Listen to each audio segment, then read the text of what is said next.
వేల్ సమస్యతో బాధపడుతున్నారా? ఇప్పుడు లేజర్ చికిత్సతో ట్రీట్మెంట్ రేంజ్ హాస్పిటల్స్ లో శాశ్వత పరిష్కారం. ఇప్పుడే సంప్రదించండి. నమస్తే, నేను విజయ్. ఇటీవల కాలంలో మావోయిస్టుల మీద పోలీసుల దాడులు పెరిగిపోయాయి. ఎన్కౌంటర్లు కూడా విపరీతంగా విజయ్. ఛత్తీస్గఢ్ ప్రాంతంలో ఇటీవల కాలంలో వందల సంఖ్యలో మావోయిస్టులు చనిపోయారు. అయితే ఇప్పుడు మావోయిస్టులు ఒక ప్రకటన చేశారు. సిపిఐ మావోయిస్ట్ పార్టీకి సంబంధించి కూడా ఒక ప్రకటన విడుదల చేసింది. కాల్పుల విరమణకు మేము సిద్ధంగా ఉన్నాం, ప్రభుత్వాన్ని కూడా ఒప్పించాలి అంటూ పీస్ కమిటీకి ఒక ప్రకటన చేసింది. ప్రస్తుతం మనతో పాటున్నారు కాల్పుల విరమణను తీసుకురావడానికి మధ్యవర్తిగా మాజీ మావోయిస్టు కేంద్ర కమిటీ మాజీ సభ్యుడు జంపన్న గారు. ఈ కమిటీలో ఆయన కూడా ఒక వన్ ఆఫ్ ది మెంబర్. నిజంగానే ప్రభుత్వం ముందుకు వస్తుందా? మావోయిస్ట్ పార్టీ కోరినంత మాత్రాన ప్రభుత్వం అందుకు సిద్ధంగా ఉంటుంది? అసలు ఈ కమిటీ ఎలా ఫామ్ అయింది, దీని గురించి ప్రభుత్వాన్ని ఎలా ఒప్పించే ప్రయత్నం చేయబోతున్నారు, వాటన్నిటి గురించి డీటెయిల్గా మాట్లాడదాం. నమస్తే సార్. నమస్తే. జంపన్న గారు, మీరు ఒక మధ్యవర్తిగా, అంటే అటు ప్రభుత్వం ముందుకు రావాలి, కాల్పుల విరమణ ఒప్పందం చేసుకోవడానికి అని ప్రభుత్వాన్ని రిక్వెస్ట్ చేస్తున్నారు, మరోవైపు మావోయిస్ట్ పార్టీని కూడా రిక్వెస్ట్ చేశారు. మీరు అనుకున్నట్టుగా మావోయిస్ట్ పార్టీ కూడా అందుకు ఒప్పుకునింది, ఒక లేఖను కూడా విడుదల చేసింది. మేము సిద్ధంగా ఉన్నాం, ప్రభుత్వం ఒకవేళ మా కాల్పుల విరమణకు ముందుకు వస్తే మేము కూడా సిద్ధమైంది. సార్, అసలు ఈ కమిటీ ఎలా ఫామ్ అయింది? మీరు కమిటీ ఫామ్ అయిన తర్వాత మీరు అనుకున్న ప్రతిఫలం మీకు కనిపిస్తుంది అనుకోవచ్చు? సంవత్సర కాలంగా, అంటే ప్రత్యేకించి ఈ సంవత్సర కాలం లోపల దండకారణ్యంలో లేదా ఒరిస్సా లోపల కేంద్ర ప్రభుత్వ బలగాలకు మావోయిస్టు గెరిల్లాలకు మధ్యన నిరంతరము కాల్పులు జరుగుతున్నాయి. మరొక వంక ఆ కాల్పుల మధ్య సాధారణ ప్రజలు చనిపోతుండ్రనేది, లేదా పార్టీ నాయకులు చనిపోతుండ్రనేది ఏవైతున్నాయో, లేదా కొన్ని సందర్భాల్లో పోలీసులు చనిపోయినాయి, లేదా పోలీస్ ఇన్ఫార్మర్లు చనిపోయినాయి, ఇవి ఏవైతున్నాయో ఇవి నిత్యము మీడియాలో పూట వార్తలు వస్తున్నాయి. ఒక్కోసారి 10, 20, 40 మంది చనిపోయినట్టుగా నిరంతరం 3 రోజులకు 5 రోజులకు ఇవి వచ్చే వార్తలు ఏవైతున్నాయో మనకి ఇక్కడ తెలంగాణ సమాజంలో, తెలుగు సమాజంలో ఒక ఆందోళన కలిగిస్తున్న పరిణామం. దేశవ్యాప్తంగా ఎట్లాగా ఆందోళన ఉంటుంది, మనం గమనిస్తున్నప్పుడు చాలామంది ఆందోళన పడుతున్నారు. ఏంటిది అసలు ఇది? ఈ రకంగా ఒక హత్యాకాండ, ఒక మారణము ఇది జరుగుతుంది. తర్వాత చాలామంది ప్రజలు కూడా ఛత్తీస్గఢ్ నుంచి ఇతర ప్రాంతాలకు, అంటే గతం నుంచి ఏదైతే నిర్వాసితులుగా వెళ్ళిపోతున్నారో ఇప్పుడు అది మరింత కూడా పెరుగుతున్నది ఆ యుద్ధం మూలంగా. కాబట్టి ఈ స్థితి ఏంటిది అనేది అవుతుందో అనేక మంది ప్రజాస్వామికవాదులు, మేధావుల మధ్యలో కూడా ఒక చర్చ జరుగుతున్నది. ఈ చర్చ జరుగుతూ ఇది అసలు జరగకపోతే బాగుండేది, యుద్ధం ఆగిపోవాలనే ఒక అభిప్రాయాలు, అంటే విడివిడిగా ఇవన్నీ జరుగుతూ చివరికి ఒక నెల రోజుల నుండి కూడా తెలంగాణలో ప్రజాస్వామికవాదుల మధ్యన ఈ చర్చ జరుగుతున్న నేపథ్యం లోపల దీనికి యుద్ధానికి ముగింపు పలకాలంటే చర్చలు జరపాలి, తర్వాత కాల్పుల విరమణ చేయాలని ఒక సెంటర్ పాయింట్గా ఈ జస్టిస్ చంద్రకుమార్ గారి నాయకత్వంలో దాంట్లో కొంతమంది మేధావులు పనిచేస్తూ వచ్చిండ్రు. ఈ క్రమం లోపల మార్చి 24వ తారీఖు దాంట్లో ఆరగోపాల్ గారు పాల్గొన్నారు, ఇంకా చాలామంది మేధావులు పాల్గొన్నారు. అట్లా ఒక ఇంటర్నల్ మీటింగ్ అనేది జరిగింది. ఒక 40 మంది పైగా ఒక మేధావులతోటి ఇంటర్నల్ మీటింగ్ జరిగి, ఆ మీటింగ్ లోపల 2 పక్షాలకు, మావోయిస్టు పార్టీకి, కేంద్ర ప్రభుత్వానికి, రెండింటికి కూడా విజ్ఞప్తి చేయడం జరిగింది. మీరు ఈ కాల్పుల విరమణ చేయండి, మీరు చర్చలు చేయండి అనేది అందులో పిలుపు ఇవ్వడం జరిగింది. ఈ పిలుపిచ్చిన నేపథ్యం లోపల మావోయిస్టు పార్టీ కేంద్ర కమిటీ, రాష్ట్ర కమిటీ కాదు, కేంద్ర కమిటీ వాళ్ళు వెంటనే స్పందించి దీన్ని స్వాగతిస్తూ, అంటే ఈ ఏదైతే పీస్ డైలాగ్ కమిటీ అనేది ఏర్పడిందో మార్చి 24వ తారీఖు, దీనిని స్వాగతిస్తూ మేము ఎల్లప్పుడూ మీరు చర్చలకు సిద్ధమే, ఇప్పుడు కూడా మేము సిద్ధమే, మీరు మీ ప్రయత్నాలు చేయండి, మీకు మా మద్దతు ఉంటుంది. ప్రభుత్వం ముందుకొచ్చినప్పుడు, ప్రభుత్వం కాల్పుల విరమణకు చర్చలకు కనుక ముందుకు వస్తే మేము కూడా కాల్పుల విరమణ మేము ప్రకటిస్తాము అనే విషయాన్ని ఏంటంటే వాళ్ళు చాలా వివరంగా రాస్తూ వాళ్ళు ప్రకటించిండ్రు. ఈ ప్రకటించిన నేపథ్యం లోపల తెలంగాణ సమాజము, ఆంధ్ర లోపల, దేశవ్యాప్తంగా కూడా ఇది చాలామంది ఇది హర్షించారు, మంచి పరిణామంగా మాట్లాడినారు.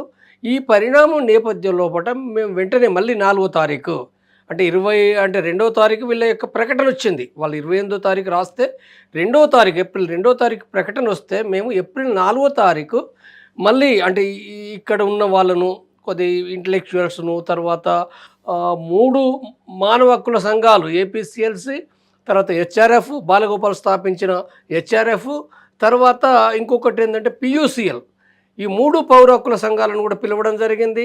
తర్వాత ఇంటలెక్చువల్స్ అయిన అరగోపాలు, తర్వాత శ్రీనివాస్ అంటే జ్యోతి ఎడిటర్గా ఇంతకుముందు ఉన్న శ్రీనివాస్ కానీ, తర్వాత Pratap Reddy senior communist leader Pratap Reddy, తర్వాత ప్రొఫెసర్స్ వినాయక్ రెడ్డి, తిరుమలి, ఇంకా అనేక మంది మేధావులను, తర్వాత వీళ్ళే కాకుండా కూడా వివిధ కమ్యూనిస్ట్ పార్టీలను కూడా ఇక్కడికి ఆహ్వానించడం జరిగింది.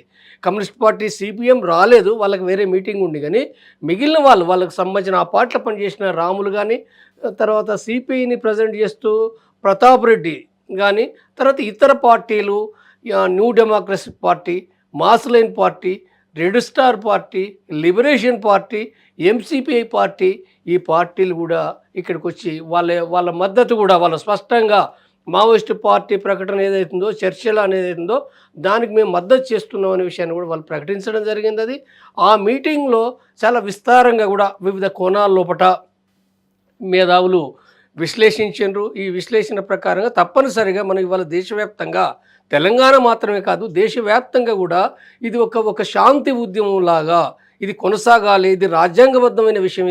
ఇది ఎవరికి వ్యతిరేకం కాదు, ఎవరికి సపోర్ట్ కాదు, మావోయిస్టులకు సపోర్ట్ కాదు, మావోయిస్టులకు వ్యతిరేకం కాదు, ప్రభుత్వానికి వ్యతిరేకం కాదు, దీనికి సపోర్ట్ కాదు. ఒక రాజ్యాంగబద్ధమైన విషయం కాబట్టి, ఒక మానవ హక్కుల విషయం కాబట్టి, అక్కడ అనేక మంది చనిపోతున్నారు కాబట్టి దీన్ని ఆపడానికి ఏదో మనం నిరంతరం ఖచ్చితంగా ప్రయత్నాలు చేయాలి.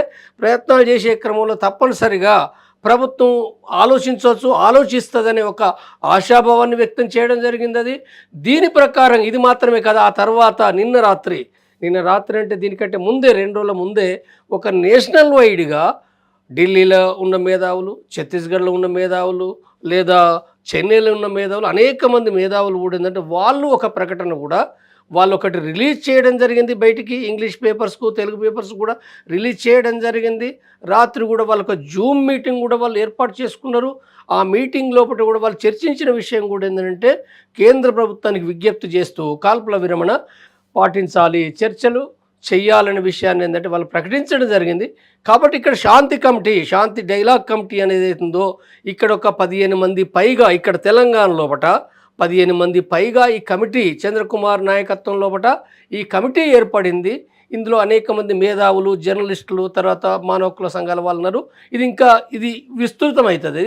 కాబట్టి ఇక్కడ నేను కూడా ఇందులో శాంతి కమిటీ మెంబర్గా నేను ఉన్న నేపథ్యం లోపట నేను గుర్తు చేసే విషయం కూడా ఏంటంటే ప్రభుత్వము ఈ యుద్ధాన్ని ఆపడానికి, శాంతిని స్థాపించడానికి అందరికంటే ఎక్కువ బాధ్యత కేంద్ర ప్రభుత్వానికి ఉంటుంది. కేంద్ర ప్రభుత్వంతో పాటుగా వివిధ రాష్ట్ర ప్రభుత్వాలు ఇవాళ ఎక్కడైతే ఈ యుద్ధం జరుగుతుందో ఛత్తీస్గఢ్ లోపట, లేదా ఒరిస్సాలో, లేదా జార్ఖండ్లో, లేదా బీహార్లో, లేదా మహారాష్ట్రలో, తెలంగాణలో, ఆంధ్రలో కూడా ఇవన్నీ జరుగుతున్నాయి. కాబట్టి వివిధ రాష్ట్ర ప్రభుత్వాలకు కూడా ఈ బాధ్యత ఉంటుంది. కాబట్టి తప్పనిసరిగా కేంద్ర ప్రభుత్వం చొరవ తీసుకోవడం ద్వారా మిగిలిన రాష్ట్ర ప్రభుత్వాలకు కూడా అవి కూడా చేయడం ద్వారా ఏంటంటే తప్పనిసరిగా మావోయిస్టులు కూడా ఏంటంటే వాళ్ళు ఆల్రెడీ ప్రకటించారు. కాబట్టి శాంతి ఈ డైలాగ్ కమిటీ ఏదైతే ఉందో ఇది ఏదైతే మధ్యవర్తి 3వ గొంతుకగా ఇది పనిచేస్తూ శాంతిని స్థాపించడానికి చివరి వరకు కూడా ప్రయత్నం చేస్తుంది. కాబట్టి ప్రభుత్వం ఈ విజ్ఞప్తిని ప్రభుత్వం ఆలోచించాలన్నది మరొకసారి నేను విజ్ఞప్తి చేస్తున్నాను. సో మీరు కమిటీ పరంగా కమిటీలో కూడా ఒక 1 ఆఫ్ ది మెంబర్గా ఉన్నారు. సో మీరు కోరినట్టుగానే మావోయిస్ట్ పార్టీ అయితే ముందుకొచ్చింది, ఒక లేఖను కూడా విడుదల చేసింది. ప్రభుత్వంతో చర్చలు జరపండి, కాల్పుల విరమణకు మేము కూడా సిద్ధంగా ఉన్నాం అన్నారు. కానీ ప్రభుత్వం వైపు నుంచి మీరేమన్నా ప్రభుత్వాన్ని ఏమన్నా కోరడం జరిగిందా, నేరుగా కలవడం జరిగిందా? సో ప్రభుత్వాన్ని ఇప్పటికే మీరు ఒక విన్నపం కూడా చేశారు. అటువైపు నుంచి ఇప్పటివరకు ఎలాంటి సిగ్నల్ కానీ ఎలాంటి అనౌన్స్మెంట్ కానీ రాలేదు. సో వస్తుందన్న ఆశాభావం ఉందా మీకు? మేము ఒకటి ఏంటంటే ఇప్పుడు ఈ సమావేశంలో చేసిన విజ్ఞప్తి ఏదైతుందో ఇది తప్పనిసరిగా దీన్ని అందరూ పార్లమెంట్ మెంబర్స్కి పంపిస్తాం. మేము తర్వాత డైరెక్ట్గా కేంద్ర ప్రభుత్వానికి కూడా మేము పంపించాలని అనుకుంటున్నాం. ఇంకా స్టార్ట్ కాలేదు, 2 days అయింది. కాబట్టి ఇది ఎట్లాగే ఈ ప్రక్రియ జరుగుతుంది. అది ఈ క్రమంలో అవసరమైన కేంద్ర మంత్రివర్గం సంబంధించిన వాళ్ళను కానీ లేదా ఇతరులను కానీ మేము తప్పనిసరిగా కలుస్తాం. మేము కలుస్తూనే ఒక వంక ఇతర ఇంకా అంటే ఇప్పుడు ఇక్కడ ఈ మీటింగ్కు మొన్న జరిగిన మీటింగ్ కూడా ఏంటంటే మేము ఇతర పార్టీలను కూడా ఆహ్వానించాము. మేము బీఆర్ఎస్ పార్టీని కానీ లేదా కాంగ్రెస్ పార్టీని కానీ ఈ పార్టీలను ఇతర పార్టీలను కూడా ఆహ్వానించినాం. అయితే సరిగ్గా కనెక్ట్ కాలేదు అది. కానీ మేము నెక్స్ట్ తొందరలో పట్టిన ఈ పార్టీ బీజేపీతో సహా మేము ఆహ్వానించాలనుకుంటున్నాం. అంటే వాళ్ళు కూడా ఈ యుద్ధం పట్ల ఈ శాంతి పట్ల తమ దృక్పథాన్ని ఇక్కడ తెలియజెప్పడం ద్వారా ఒక వాతావరణం క్రియేట్ చేయడం ద్వారా తప్పనిసరిగా కేంద్ర ప్రభుత్వం అంటే దీన్ని అర్థం చేసుకొని కూడా ఏంటంటే చొరవ తీసుకునే అవకాశం ఉంటుంది. కాబట్టి ఇది కూడా మేము చేయాలని అనుకుంటున్నాం. కాబట్టి ఇప్పటికే ఈ వార్తలన్నీ కూడా మీడియాలో వస్తున్నాయి. కాబట్టి నా అభిప్రాయం ప్రకారం ఏంటంటే Congress party, BRS party, BJP party, ఇతర పార్టీలు లేదా వివిధ సంఘాలు ఆఖరికి అంటే వివిధ ప్రజా సంఘాలు కూడా ఉన్నాయి. ఈ ప్రజా సంఘాలు కూడా చర్చల పట్ల తమ యొక్క దృక్పథాన్ని వెలువరించాల్సిన అవసరం ఉందనేదే నేను విజ్ఞప్తి చేస్తున్నాను. సో ఈ చర్చలకు అంటే ఇది ఒక వేదికగా మారడానికి ఇప్పటికే మీరు మేధావులు, మాజీ మావోయిస్ట్ నేతలు, జర్నలిస్టుల నేతలు, అలాగే ఇతర రాజకీయ పార్టీలన్నింటినీ కూడా కలుపుకున్నారు. అయితే ప్రధాన రాజకీయ పార్టీలు మీరు అన్నట్టుగా ఇప్పుడు బీఆర్ఎస్ పార్టీ కానీ, కాంగ్రెస్ పార్టీ కానీ, లేదంటే నేషనల్ అధికారంలో ఉన్నటువంటి బీజేపీ కానీ, వీళ్ళందరినీ కలుపుకోవడం ద్వారా సో జాతీయ స్థాయిలో రాజకీయ నాయకులు కూడా దీంట్లో ఇన్వాల్వ్ అయితే ఇది ఒక ఉద్యమంగా మారి ప్రభుత్వం ఏదైనా దిగి వచ్చే అవకాశం ఎంతవరకు సాధ్యమవుతుంది అంటారు? అంటే ఈ ఉద్యమం అనేది ఏంటంటే రాజకీయ ఉద్యమం కాదు. ఫస్ట్ మేము చెప్పదలుచుకున్న విషయం ఏంటంటే ఇలా రాజకీయాలతో సంబంధం లేని శాంతి ఉద్యమం మాత్రమే. ఒకే లక్ష్యం శాంతి ఉద్యమం. ఇలా ఎలాంటి రాజకీయాలకు కూడా తావులేదు. రాజకీయ పార్టీలు వివిధ వేదికల లోపల తమ విమర్శలు, ప్రతి విమర్శలు అవి ఉంటాయి, అది వేరు విషయం. కానీ శాంతి కమిటీ అనేది ఉందో వీళ్ళకు అంటే పాత బ్యాక్గ్రౌండ్లో ఏ రాజకీయాలన్నీ ఉండొచ్చు కాక, కొంతమంది కమ్యూనిస్టులుగా ఉండొచ్చు, కొంతమంది కాంగ్రెస్, వాళ్ళు ఏమన్నా ఉండని, కానీ ఒక శాంతి కమిటీగా ఇది ఒక ప్రభుత్వము తర్వాత ఇటు మావోయిస్టుల మధ్యన మూడో గొంతుకగా ఒక మీడియేటర్గా ఇది ఉంటూ అంటే ఇద్దరితోటి కూడా ఒక మిత్రపూర్వకమైన వైఖరితోటి ఈ చర్చలు కొనసాగించడానికి సంబంధించిన ఒక వాతావరణాన్ని అభివృద్ధి చేయడం అనేది లక్ష్యంగా ఈ శాంతి డైలాగ్ కమిటీ అనేది ఉంటుంది. ఇది సో దశాబ్దాలుగా ఈ విప్లవం, ఈ ఉద్యమం అనేది నడుస్తూనే ఉంది. ఇప్పుడు గతంలో కూడా అనేక ప్రభుత్వాలతో, రాష్ట్ర ప్రభుత్వాలతో ఇలాగే చర్చలు జరిగాయి. కాల్పుల విరమణకు సంబంధించి కూడా కొన్ని రోజులు ఒప్పందాలు కూడా నడిచాయి. ఆ తర్వాత అన్నీ కూడా నీళ్ల మీద రాతలుగా మారిపోయాయి. ఎక్కడ కూడా జరిగిన పరిస్థితులు లేవు. అయితే ఇప్పుడున్నటువంటి పరిస్థితుల్లో, టెక్నాలజీ పెరిగిన పరిస్థితుల్లో ముఖ్యంగా మావోయిస్ట్ నేతలు వరుసగా కూడా ఎక్కువ సంఖ్యలో చనిపోతున్నారు. అంటే ఒక రకంగా చూడాలంటే కేంద్రం కావచ్చు, లేదంటే ఆ రాష్ట్ర ప్రభుత్వాలన్నీ కూడా మావోయిస్టులని పూర్తిగా తుడిచిపెట్టేయాలి, అందుకు తగ్గట్టుగా టెక్నాలజీని వాడుకుంటూ ఇటీవల జరుగుతున్నటువంటి ఎన్కౌంటర్స్ చూసాం, చాలామంది చనిపోతున్నారు. అయితే ఇప్పుడు లాస్ట్ ఆప్షన్ కిందే మావోయిస్టులు ఇంకా విధిలేని పరిస్థితుల్లోనే చర్చలకు, కాల్పుల విరమణకు ఒప్పుకున్నారు అంటే ఏమంటారు? వాళ్ళ ప్రకటనలో చాలా స్పష్టంగా ఉంది ఏంటంటే శాంతి చర్చలకు ఎల్లప్పుడూ మేము సిద్ధమే అనేది ఆ ప్రకటనలో స్పష్టంగా చెప్పారు. అంటే చరిత్ర గమనిస్తే 1990 నుండి వివిధ ప్రభుత్వాలతో, అది ఆంధ్రప్రదేశ్కి పరిమితం కావచ్చు, ఇక్కడ కొన్ని సందర్భాల్లో మమతా బెనర్జీ ముఖ్యమంత్రి వచ్చిన తర్వాత, ప్రత్యేకించి వచ్చిన తర్వాత రాజకీయ చర్చలకు సంబంధించిన యొక్క ప్రకటనలు కూడా వాళ్ళు చేసి ఉన్నారు. అది వాళ్ళు ఏం టేబుల్ ముందుకు పోలేదు. కానీ ఇవన్నీ కూడా అంటే పీపుల్స్ వార్ చరిత్ర లోపల రాజకీయ చర్చలు చేయడం అనేది ఉందో అది ఎల్లప్పుడూ కూడా ఏంటంటే అది కొనసాగిస్తున్న వైఖరి. అయితే అంటే ఈ వైఖరి ఏదైతుందో 2004లో మాత్రమే కొంతవరకు టేబుల్ ముందుకు వచ్చేసి అవి తిరిగి మళ్ళీ ఫెయిల్ అయిపోయినాయి. కాబట్టి ఈ ఫెయిల్ అయిన దాని నుంచి అంటే ఒక రకంగా ఆనాడు పౌరస్పందన శంకరన్ గారి నాయకత్వంలో, అరగోపాల్ గారి నాయకత్వం లోపల ఆ పౌరస్పందన కృషి చాలా విలువైంది, గొప్పది. కానీ అయినప్పటికీ కూడా ఏంటంటే అది 2005 లోపల అంటే అది మళ్ళీ ఫెయిల్ అయిపోయినాయి. కాబట్టి ఆ ఫెయిల్ అయిన దాని నుంచి ఇవాళ ఒక అనుభవం తీసుకొని, ఈ అనుభవం ఏంటిదంటే మనకు ఆనాడు జరిగింది ఆంధ్రప్రదేశ్ సంబంధించింది మాత్రమే చర్చలు అని, అంటే ఆంధ్రప్రదేశ్ ప్రభుత్వం వర్సెస్ ఆంధ్రప్రదేశ్ లోపల ఉన్న మావోయిస్టు పార్టీకి సంబంధించింది మాత్రమే జరిగింది. అవును, ఇవాళ జరిగేది కేంద్ర ప్రభుత్వం వర్సెస్ సిపిఐ మావోయిస్టు పార్టీ కేంద్ర కమిటీ అనేది ఒకటి ఉంది. తర్వాత ఇంకొక విషయం ఏంటంటే ఇవాళ ఇంకెక్కువ ఆనాటి కంటే కూడా ఇవాళ దేశంలో ఓన్లీ తెలంగాణ కాదది, ఇవాళ దేశవ్యాప్తంగా కూడా ఈ యుద్ధం ఆగిపోవాలి, మారణ హోమం ఉండకూడదు, అనేక మంది ఆదివాసీ సాధారణ ప్రజలు చనిపోతున్నారు అనేది ఏదైతుందో ఇవాళ ఒక పెద్ద చర్చగా ముందుకొచ్చింది. అది ఈ చర్చ ఏదైతుందో తప్పనిసరిగా ఇవాళ మేము అంటే పాత వాటిని కూడా గుణపాఠాలు తీసుకొని మరింత బలంగా ఖచ్చితంగా స్థిరంగా ముందుకు తీసుకుపోయే విధంగా కూడా ఇది చేస్తాము. తప్పనిసరిగా కూడా ఏంటంటే మాకున్న ఆశాభావం కేంద్ర ప్రభుత్వం కూడా తప్పనిసరిగా పునరాలోచించవచ్చు అనేది మేము బలమైన మాకు విశ్వాసం అనేది కలిగి ఉన్నాం మేము. కాబట్టి ఈ విశ్వాసంతో మేము పనిచేసే క్రమంలో కూడా తప్పనిసరిగా సాధిస్తాం అనేది మేము సో నమ్ముతాం. తెలుగు రాష్ట్రాల్లో పెద్దగా మావోయిస్టుల ప్రభావం అనేది ఇప్పుడు లేదు. కేవలం మీరు అన్నట్టుగా ఛత్తీస్గఢ్, ఒరిస్సా ఆ ప్రాంతాల్లో మాత్రమే మావోయిస్టుల ప్రభావం ఉంది. అలాగే ఇటీవల కూడా కేంద్ర మంత్రి అమిత్ షా కావచ్చు, అలాగే ఛత్తీస్గఢ్ ముఖ్యమంత్రి కూడా ఒక ప్రకటన కూడా చేశారు. మావోయిస్టులు అనేవాళ్ళు ఇక ఉండబోరు, ఒక్క మావోయిస్టును కూడా ఉండనీయకుండా మేము చేస్తామంటూ కూడా ఒక ప్రకటన చేశారు.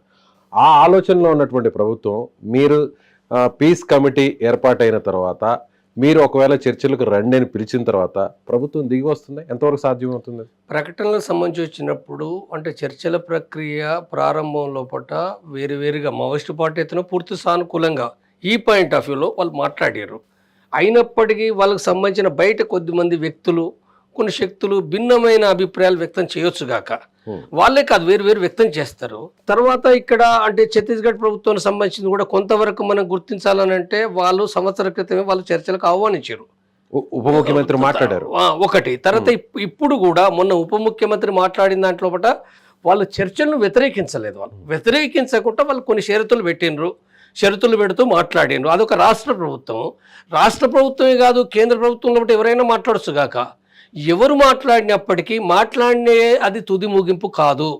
మేము తుది ముగింపు అనుకుంటలేము. మేము కేంద్ర ప్రభుత్వం నుంచి లేదా బీజేపీ పార్టీ నుంచి, ఇప్పుడు బీజేపీ పార్టీ నుంచి కూడా మనకు వివిధ ఇంటర్వ్యూలో గమనిస్తే వాళ్ళు పూర్తిగా వాళ్ళు మాట్లాడుతున్న వైఖరి వేరు. వాళ్ళు మాట్లాడుతున్న వైఖరి ఏంటంటే మావోయిస్టు పార్టీ సరెండర్ కావాలి, ఆయుధాలు వదిలేసి సరెండర్ కావాలి అంటుండ్రు. అంటే మొదటి నుంచి కూడా ప్రభుత్వం అదే చెప్తుంది. అవును, కాల్పుల విరమణ కంటే కూడా జనజీవన స్రవంతిలోకి వస్తే మేము ఖచ్చితంగా ఆహ్వానిస్తాము, లొంగుబాటు అనేది ఖచ్చితంగా జరగాలి, అసలు ఇలాంటి సాయుధ ఉద్యమాలు అనేవి ఉండకూడదు, ఇది ప్రజాస్వామ్యానికి వ్యతిరేకం అనేది ప్రభుత్వం మొదటి నుంచి చెప్తున్న మాట కాదంట. సరెండర్ కావాలనేది ఏదైతుందో గతంలో చెప్పినప్పటికీ ఛత్తీస్గఢ్ ప్రభుత్వం వచ్చినప్పుడు మరి మా మాట కాకుండా చర్చలకు రావాలని పిలిపించారు కదా. మీరు ఫోన్లోనైనా మాట్లాడండి లేదా ఎవరినైనా పంపండి అనే విషయాన్ని కూడా చెప్పారు కదా వాళ్ళు. ఇది చెప్పినప్పుడు దీన్ని ఏమర్థం చేసుకోవాలి అంటే ఇప్పుడు పాత ప్రకటన తప్పని వాళ్ళు మాట్లాడగలుగుతారు. అంటే ఇప్పుడు ఇది మొత్తం జాతీయ స్థాయిలోకి వెళ్ళిపోయింది, కేంద్ర ప్రభుత్వం ఆధీనంలోకి వెళ్ళిపోయింది. మొత్తం అంతా కూడా మావోయిస్టుల మీద ఏరువేత అంతా కూడా ఇప్పుడు కేంద్రం ఆధీనంలో జరుగుతుంది, కేంద్రం పరిధిలోనే జరుగుతుంది కాదంటారా? అవును, కేంద్ర పరిధిలో బట కేంద్రం ఆదేశాలతోటి ఇది జరుగుతుంది. ఇది జరుగుతుంది కాబట్టి ఇప్పుడు మేము చేసే ప్రయత్నాలు, దేశంలో ప్రజలు చేసే ప్రయత్నాల మూలంగా తప్పనిసరిగా బీజేపీ కేంద్ర ప్రభుత్వం దీనిపైన తన స్పష్టమైన వైఖరి అంటే నేను నిర్మూలిస్తున్న ప్రకటిస్తుందా? నిర్మూలన నా ధ్యేయం తప్ప నాకు చర్చలు లేవు, శాంతి లేదు ప్రకటిస్తే ఎవరు ప్రకటించినా మేము చెప్పేది ఏంటంటే మావోయిస్టు పార్టీ ప్రకటించినా కేంద్ర ప్రభుత్వం ప్రకటించినా అది ప్రజల నుంచి దూరం అవుతుంది, అది రాజకీయంగా దూరం అవుతుంది అది. కాబట్టి మేము అట్లా అనుకోవడం లేదు. కేంద్ర ప్రభుత్వం ఒక రాజ్యాంగబద్ధంగా ఎన్నికైన ప్రభుత్వము, సరే చరిత్రలో కూడా ఏమి జరిగినప్పటికీ తిరిగి మళ్ళీ పునరాలోచించుకొని రాజ్యాంగబద్ధంగా ఆ ప్రభుత్వం వ్యవహరించాలన్న విషయం తప్పనిసరిగా ఆలోచించాల్సి వస్తుంది. ఆలోచించకపోతే ఆ ప్రభుత్వానికి నష్టం అది. సో రక్తపాతం అనేది జరగకూడదు, ప్రాణాలు కోల్పోవడం అనేది జరగదు, ఎవరైనా అటైనా సరే. అవును, దీనివల్ల ప్రజలు ఇబ్బంది పడుతున్నారు. అవును, ప్రజలు మాత్రమే కాదు మావోయిస్టులు చనిపోతున్నారు, పోలీసులు కూడా చనిపోతున్నారు కదా. పోలీసులు ఎవరు? కుటుంబాలు కూడా నష్టపోతున్నాయి కదా. పోలీసులు ఎవరు? పోలీసులంతా కూడా సాధారణ ప్రజలే కదా. వాళ్ళంతా రైతుల నుంచి కార్మికుల నుంచి వచ్చిన వాళ్ళే కదా. వాళ్ళు ఏమి అంటే దుర్మార్గులు కాదు కదా. వాళ్ళు ఏమి ఈ దేశాన్ని దోచుకున్న వాళ్ళు కాదు కదా.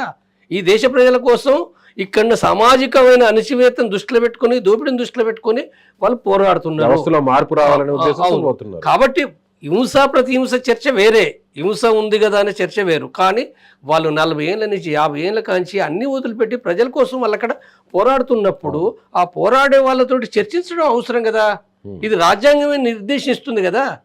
రాజ్యాంగ ప్రకారంగా నువ్వు చర్చించి వాళ్ళను అంటే నువ్వు ఏదైతే ఒక ప్రజాస్వామిక ప్రక్రియ అనుకుంటున్నావో ఆ ప్రక్రియకు సంబంధించిన వాళ్ళతో చర్చించి వాళ్ళని ఇందులోపటికి ఇన్వాల్వ్ చేయడం అనేది జరగాలి కదా. అంటే డైరెక్ట్గా మీరు ఆయుధాలు దించేసేయండి, రాండి, సరెండర్గా అట్లాంటి ఎట్లా? అది కాదు కదా. అలాంటి మాటలు అయితే ఎప్పటి నుంచో అన్నారు. ఇందిరాగాంధీ అన్నది, మన్మోహన్ సింగ్ అన్నారు. ఆ మాటలు కాదు కదా. అంటే ఇరుపక్షాలకి ఆమోదయోగ్యంగా ఉండేటువంటి ఒక నిర్ణయం రావాలి అంటారు. తప్పనిసరిగా తప్పనిసరిగా ఇది రావాలి. కేంద్ర ప్రభుత్వం చేయాలి. చేయడం ద్వారా ఈ ప్రక్రియ ముందుకు పోతుంది. Right sir, thank you. So ఇది మావోయిస్ట్ నేత మాజీ కేంద్ర కమిటీ సభ్యులు జంపన్న గారు చెప్తున్నట్టుగా ఖచ్చితంగా తమ ప్రయత్నం అయితే మాత్రం సక్సెస్ అవుతుంది. ఇప్పటికే మావోయిస్ట్ పార్టీ కూడా ఒక లేఖను కూడా రిలీజ్ చేసింది. కేంద్రంలో ఉన్నటువంటి ఎంపీలను మంత్రులందరిని కూడా నేరుగా కలిసే ప్రయత్నం చేస్తాం. ప్రతి ఎంపీకి కూడా లేఖ రాసేటువంటి ప్రక్రియ కూడా స్టార్ట్ అవుతుంది. అలాగే అన్ని రాజకీయ పార్టీలను రాజకీయ పక్షాలను కూడా కలుపుకొని శాంతి చర్చలు జరిగే వరకు కూడా తమ ఉద్యమం శాంతియుతంగా కొనసాగుతుందని ఆయన అంటున్నారు. మీరేమనుకుంటున్నారు? మావోయిస్టు పార్టీ చర్చలకు అలాగే కాల్పుల విరమణకు సిద్ధమంటూ ఒక ప్రకటన చేసింది. అలాగే ప్రభుత్వాన్ని కూడా ఇందుకు ఒప్పించే విధంగా కూడా తమ ప్రయత్నాలు ముందుకు వెళ్తాయని పీస్ కమిటీ చెబుతుంది. మీ అభిప్రాయం ఏంటో కామెంట్ చేయండి. Thank you so much.